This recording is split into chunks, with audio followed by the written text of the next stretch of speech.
pelan bisa menjadi ringan. Sekali lagi bahwa beban tidak akan pernah hilang dari manusia. Kita perhatikan, sekali lagi saya akan baca bahasa Nias bahwa saudara. Ayat 12 juga. Mikoe ni wa egu apa wa maha egu. No se bolo tede pasti sekita de dao. Da egu wa misoda bolo pasti. No samo musoi tede behedegu kemi bano sauha. Nifa lu egu kemi. Saudara, bukan dalam arti bahwa beban itu, morong itu adalah bisa hilang.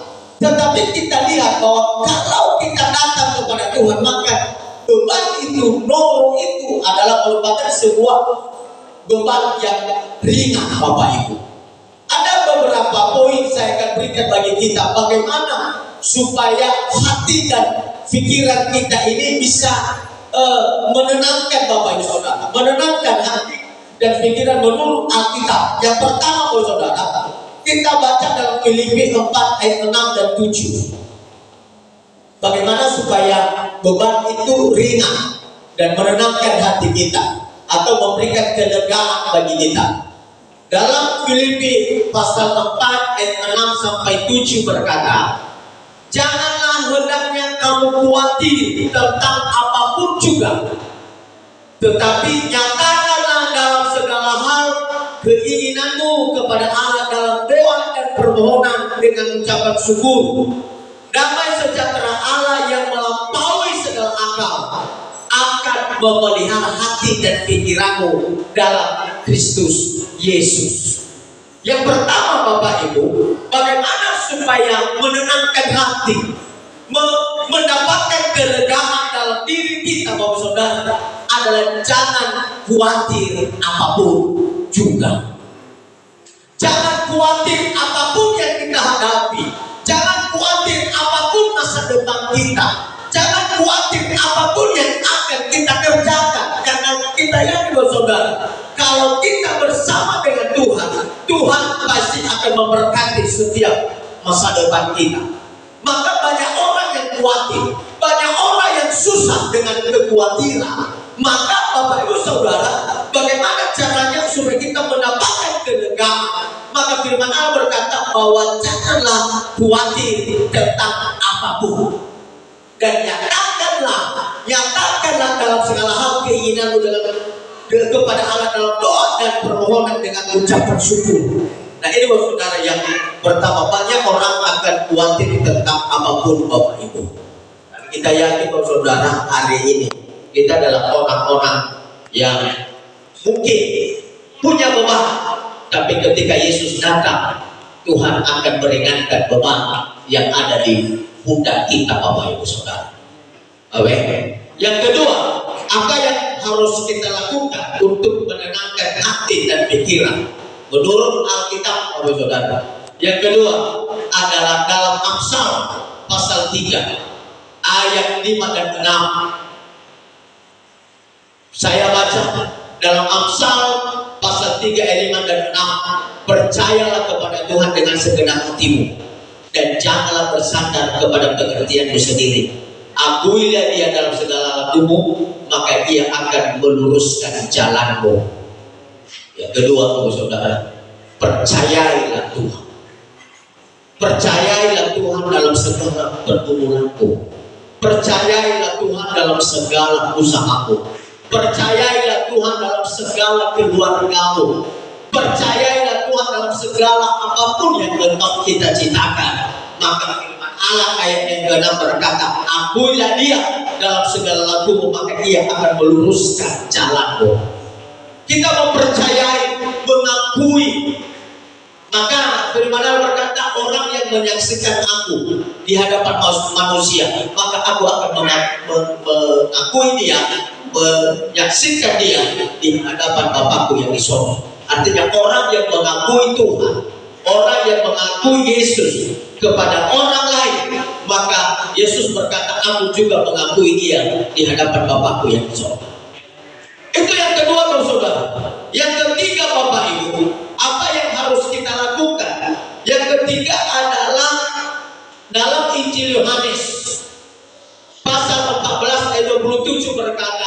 Yang ketiga, bagaimana supaya kita memiliki ketenangan hati, kelegaan. Di dalam Matius pasal 11 itu, saudara, adalah yang ketiga, apa yang harus kita lakukan. Ayat yang ke-27, Yohanes 14 ayat 27. Damai sejahtera ku tinggalkan bagimu, damai sejahtera ku berikan kepadamu, dan apa yang ku berikan tidak seperti yang diberikan oleh dunia kepadamu. Jangan gelisah dan jangan gentar hatimu. Yang ketiga, Bapak Saudara, adalah kiranya damai sejahtera memenuhi setiap hati kita. Kalau damai sejahtera tidak memenuhi setiap hati kita, Bapak Saudara, maka itulah yang menjadi beban bagi kita, persoalan bagi kita, yang menjadi masalah bagi kita, Bapak Ibu Saudara. Itu yang menjadi kekhawatiran bagi kita. Petrus berkata bahwa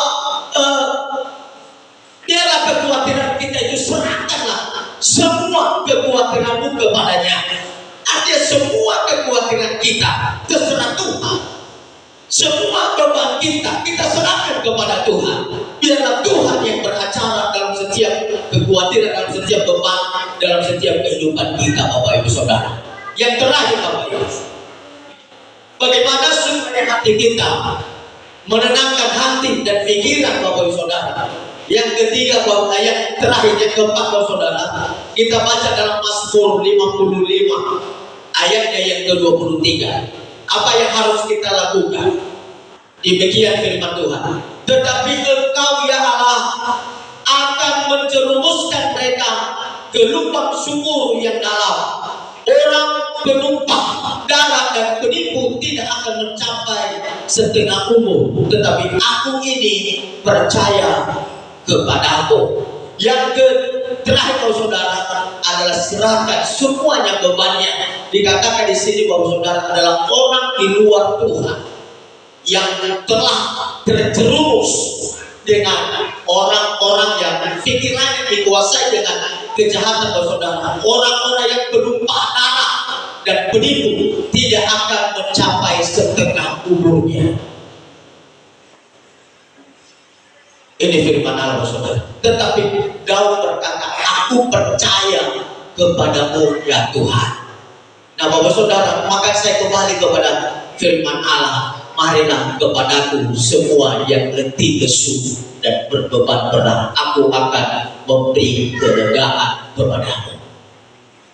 Mi aine kebu ya ame fefu sino erenge tude baborohe nolo sabua ufolo base amin. Baborohe nolo sabua, mi aine kebu, kata ini adalah merupakan sebuah kata undangan. Marilah kepadaku, itu merupakan sebuah undangan. Marilah kepadaku, datanglah, Saudara, datanglah kepadaku semua yang berbeban berat, dan aku akan memberikan kelegaan kepadamu. Pikulah yang kupasang dan belajarlah kepadaku, karena Yesus adalah Allah yang lemah lembut dan rendah hati, dan jiwamu akan mendapatkan ketenangan. Saya yakin bahwa Saudara, kalau kita memahami hal-hal ini, kita yakin bahwa kita tidak akan pernah beban, memiliki beban yang luar biasa. Tidak semua. Sekali lagi,